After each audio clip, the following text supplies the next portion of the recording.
follow us on Facebook if you don't already. Facebook.com/Springboard Theater Company, or just Springboard Theater, and SpringboardTheater.com. At this point, we would like to introduce your host of the evening, Joyce Miller Bean! Give it up, ladies and gentlemen! Thank you very much. The ladies, my lady does bad illness. Thank you. Thank you very much. Oh, well, I have to tell you, when you put down my water, that didn't sound right. Well, can everybody hear me, or do I have to take away the mic to speak? I am thrilled and honored to be a part of one of Springboard's first Springboards, and storytelling. Oh, God, we're all storytellers. Yes, all right. What I also do is quietly start removing things to just, see if you're really paying attention. And if you are, that's good, because if you're not, it's not going to be pretty. All right, we're really hoping to hear from all of you, as well as all of you wonderful people that are here volunteering to tell stories. And we have for you a variety, from the serious, to the humorous, to the very humane, to a few that I'm sure are going to surprise you. And I've been asked to start the storytelling ball rolling. Well, a couple of you know that I am a huge fan of ghost stories. Huge ghost story aficionado. I teach a course, the Haunted Chicago, for the first year programs, and I love it. And since we like to tell stories that are true, I'm going to talk. My first tale that I'm sharing tonight is actually a true one. The supernatural, ladies and gentlemen, it's all around us. If I had time, and I am convinced of this, if I had time to ask everybody in this room for some event, one event that was out of the ordinary, you'd be able to share one. One time when you were walking down the street, and before you made that turn around the corner, you somehow knew there was going to be a red mailbox right there in front of the next house, and it was there. Or you felt a phone call was coming from someone you hadn't heard from in years, and your cell starts beep, beep, beep. Those are just the minor ones. Every now and then, there are oddities that we can't explain. And I'm going to share one from my childhood, which, for all of you looking out at you as young as you are, that was when velociraptors roamed here. But, yeah, I know, I've got shoes older than all of you, don't remind me. But I was 10, and I had a wonderful childhood. It was like my mom and dad gave my brother and sister and I, it was like a Hallmark card dipped in chocolate. It was really great. And the neighborhood I lived in was a very calm, lovely, ordinary, and I would like to emphasize ordinary neighborhood.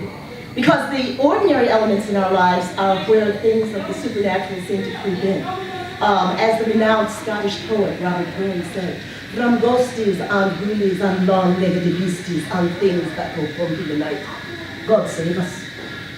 And we don't know why some of these things that happen. But I never expected anything untoward to happen in my neighborhood. To the left, our home, we have a lovely big backyard, happy, warm situation. To the left was Mr. Marshall. He was a wonderful older guy, and behind him there was a tiny, it would have been, I guess, a carriage house back in the day or something of that sort. One of my dear friends from school, Kathy, and her folks lived there, so it wasn't unusual for me to have an evening with friends and family. Now to the right were Mr. and Mrs. Lovett. Now they were an older couple, no kids, kept the yard. It was like something from House Beautiful. This is relevant to what happened.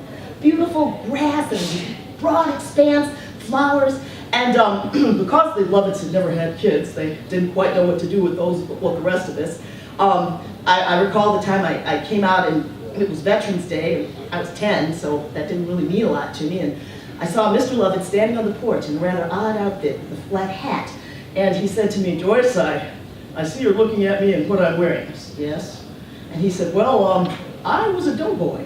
I said, "You're not white. You didn't have products for Pillsbury." But he said, No. Ask your parents. And my mom and dad told me that he'd been one of the top African-American brigades in World War I. And he and Mrs. Love, very normal. I mean, aside from putting his uniform on every year, very normal. And then, to the right of that was Mrs. Walker. Mrs. Walker, you've all known a Mrs. Walker at some time in your lives.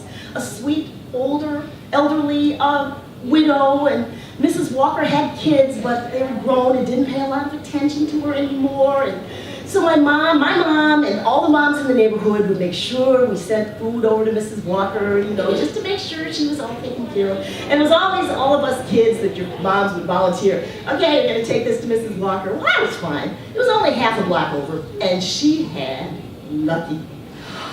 Lucky was the cutest little Scotch terrier you ever want to see. He was like, I mean, even a person who was dog phobic, Lucky would, you'd come in, and she, of course, Mrs. Walker was this tall, older lady. I think probably in her past she came from like sharecropping people because she was really strong, even though she was older. And she called everyone dear. Oh, sweetie dear, that's so nice. Is this for me? And again, I think, yeah, Mom sent it over there. Oh, why wouldn't it be? Oh, and then she'd say, oh, thank you. And when she went back to put it in the kitchen, I would like always tousle the head of Lucky. He was like, oh, Lucky, oh gosh, what a cutie.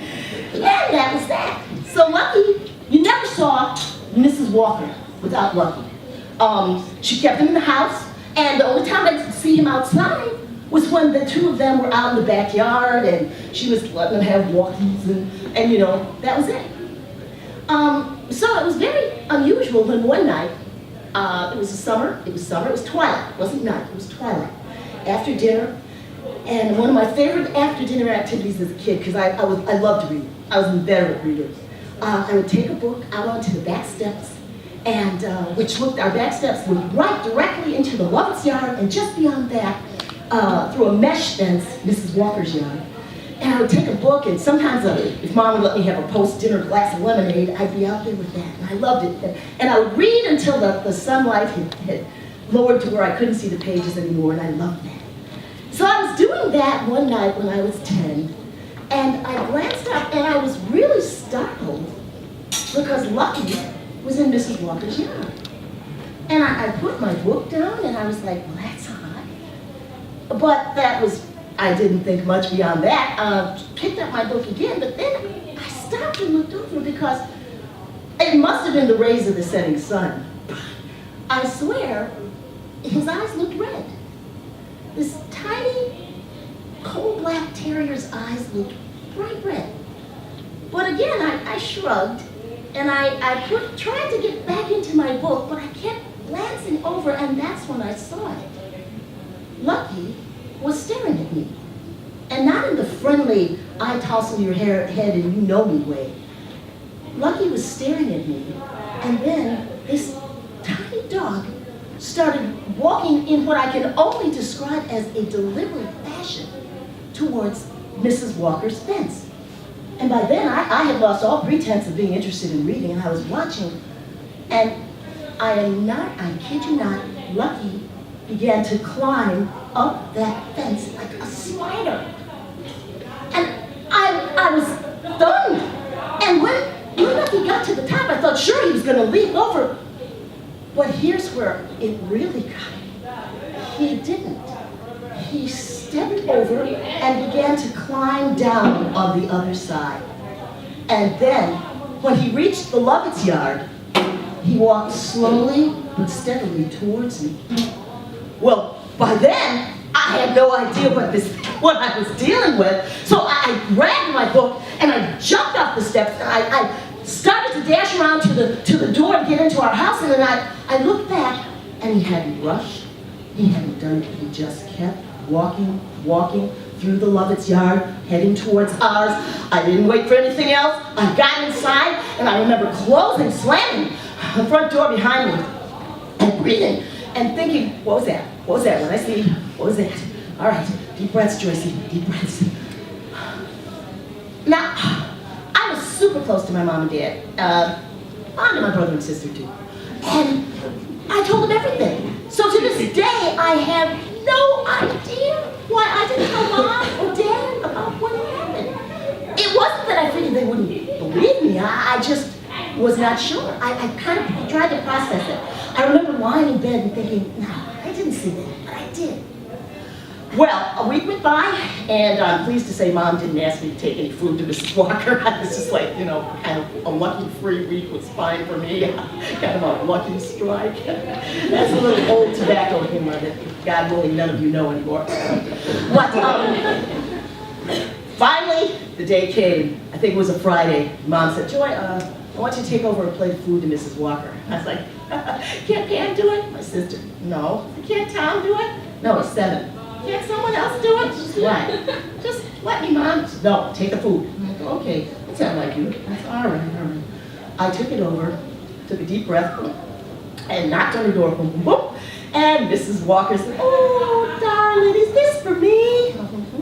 And I'm looking around for Lucky, and there he was, right behind her, smiling, laughing, his usual little, not laughing. If Lucky were laughing maniacally, this whole story would take an entire Okay, no.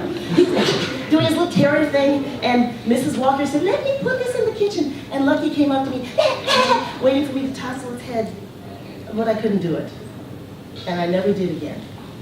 And from that day until my family moved from that house when I was about 7 years later, I would take food over when Mom asked, but I could never bring myself to pet Lucky again. And he never looked different. He was always the same. But I guess this is one of those events that was, to paraphrase Hamlet, there are more things in heaven and earth, Horatio, than are dreamt of in our philosophy.